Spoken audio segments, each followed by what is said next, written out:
Hello, my name is Angelica Rodriguez. I have a bachelor's degree in liberal studies with an authorization to teach English, along with a multiple teaching preliminary credential. This is my first year into the induction program, and my assignment took place at Wakeham Elementary as a first grade general education teacher. For my professional development, the two CSTP standards my principal and I decided to focus on this year was CSTP 1.4, using a variety of strategies, instructional strategies, resources, and technologies to meet students' learning needs. And 2.2, creating physical or virtual learning environments that promote student learning and reflect diversity. The reason for this was that we identified these two standards as main focus for me to improve my delivery of the lesson with clear set expectations. It's also to explore ways to enrich my classroom for academic support as well as during instruction time, and to explore ways to engage students in their learning. So starting with 2.2, my initial goal for this standard was emerging, and that is becoming aware of the importance of the physical and or virtual learning environments that support student learning. It is becoming aware that structure interaction between students can support their learning as well. For my students, it's also emerging. Some students use available resources and learning environments during instruction, but the majority do not. Same thing for 1.4, I'm also emerging, and my goal is to meet at the exploring level where I am implementing more strategies throughout the year than what I start with in the beginning of the year. And then the same thing for my 2.2 standard is also to apply my visuals of my room and to make sure that my students utilize those anchor charts and visuals throughout the year as well. So in the beginning of the year, I came into an empty room not knowing how I would set up my classroom quite yet. I had my borders ready, calendar setup, job duties, and other basic setups like ABC cards and number charts. But the challenge came when I began instructing my students and noticed when I put my charts up, they did not know how to access information from my walls. So here shows two pictures of my first walls where I had charts being displayed from skills that were introduced in the class. They were charts I made and talked about with my students, but however, I noticed it was not very receptive to them. They saw posters being put up, but they did not know when to access the information and sometimes forgot what the charts were used for. Some students took notice of the charts, but majority of them were hardly aware of them at all. I also noticed that I needed to become more familiar with the first grade curriculum to know my routine. I believe this also made it hard for me to know what to display on my walls, and I finally understood that. I also did not use the walls during instruction. I did not teach them to anchor their knowledge to what we practiced. I needed to bridge my instruction to their classroom surroundings. When I met with the principal, she had stated that I can create and use my posters as a consistent map for them.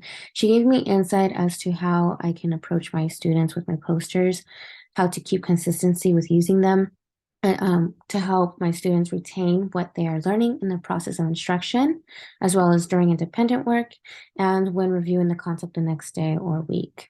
I also looked up my mentor's posters, and she said that the walls can help us as teachers stay organized with our instruction. It helps us know what we're continuing to build and focus on.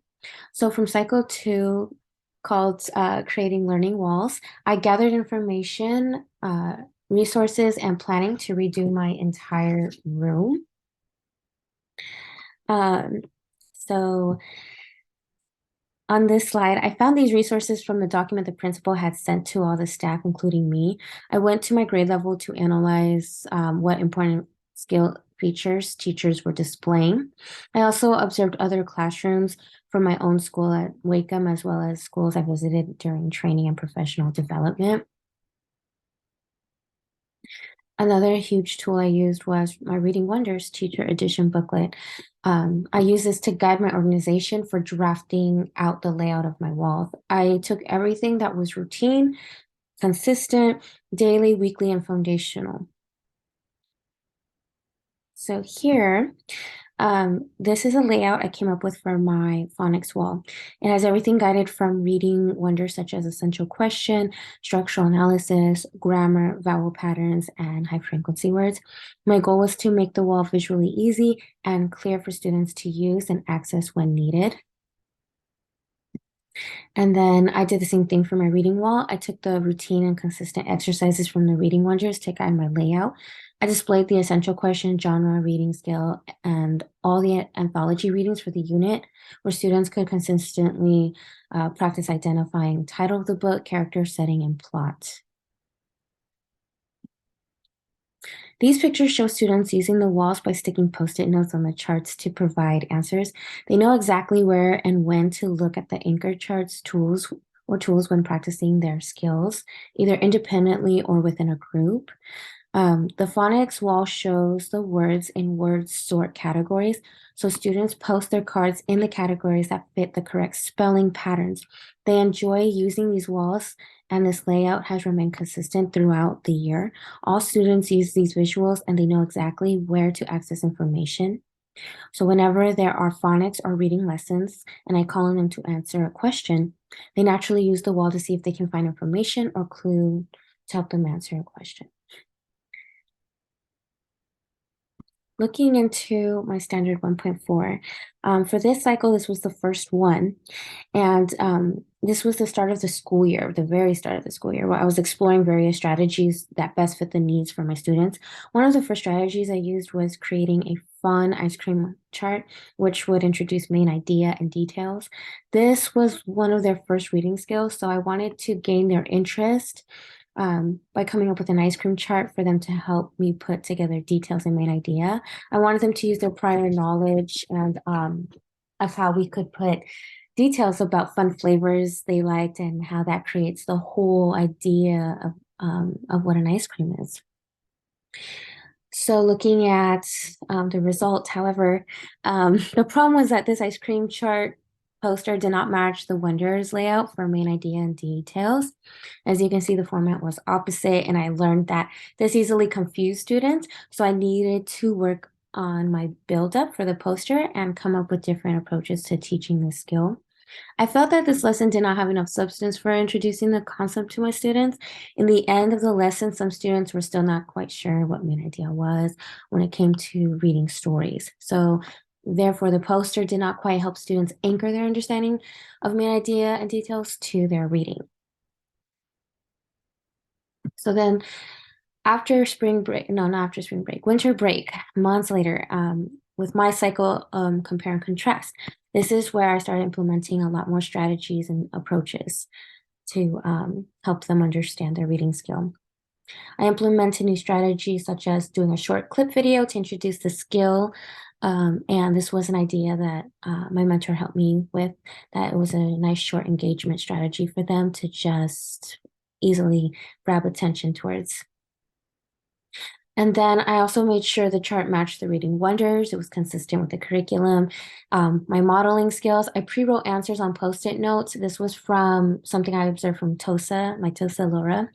And since then, I've taken that strategy and implemented into my lessons ever since.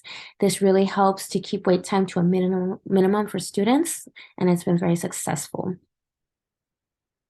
Then implementing more strategies, I had students echo read so that they stay on task with the information being presented to them as they read. And then I assigned different pages to table groups where they identified only one part. They're either identifying contrast or compare.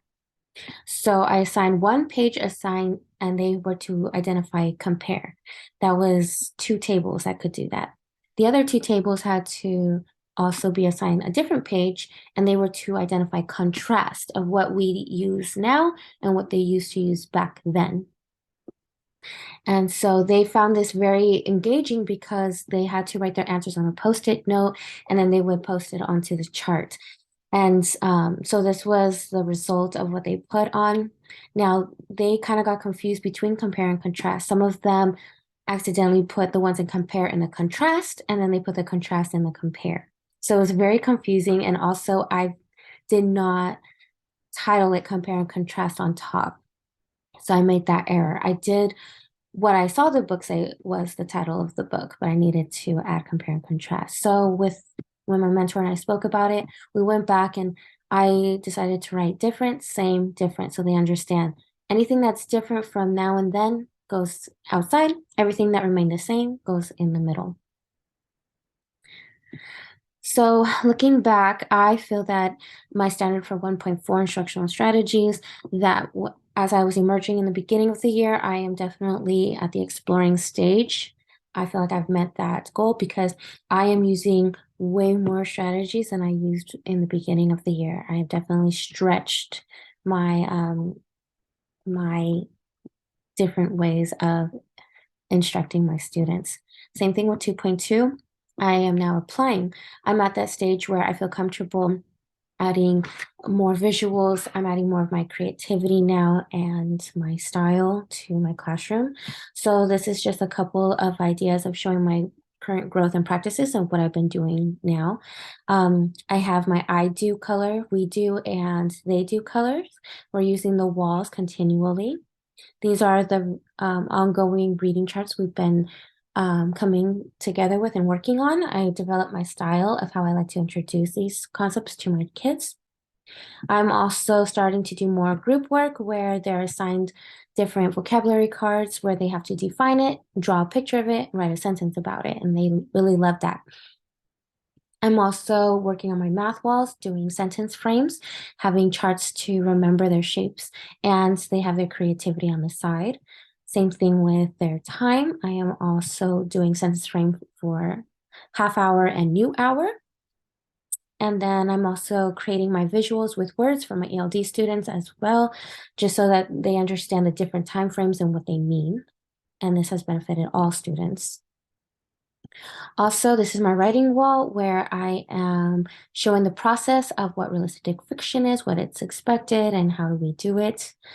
And then here is more of my creativity personality where this is student interest and they had focus question of the week, unit 6, how do we stay as a team? So these were student responses and they put it on the wall. My next steps is I want to continue to know student interests, strengths, and areas of growth. I want to attend trainings and still seek opportunities to observe other classrooms. I felt that was very beneficial. I'm still wanting to collaborate with colleagues and ask questions and ask a lot more questions than I did at the beginning of the year. And I want to collaborate and reflect on my planning. I want to reflect on my teaching methods and continue with that. What's working, what's not working, what else can I try? What would I like to do next with those strategies? How can I go to the next step for my level of comfortable level of giving instruction? My goal is to build up my 2 standards from this year and apply them to any grade level I am placed at. So I'm hoping that whatever I have here, I can carry with me to the next grade levels and continue to grow. Thank you.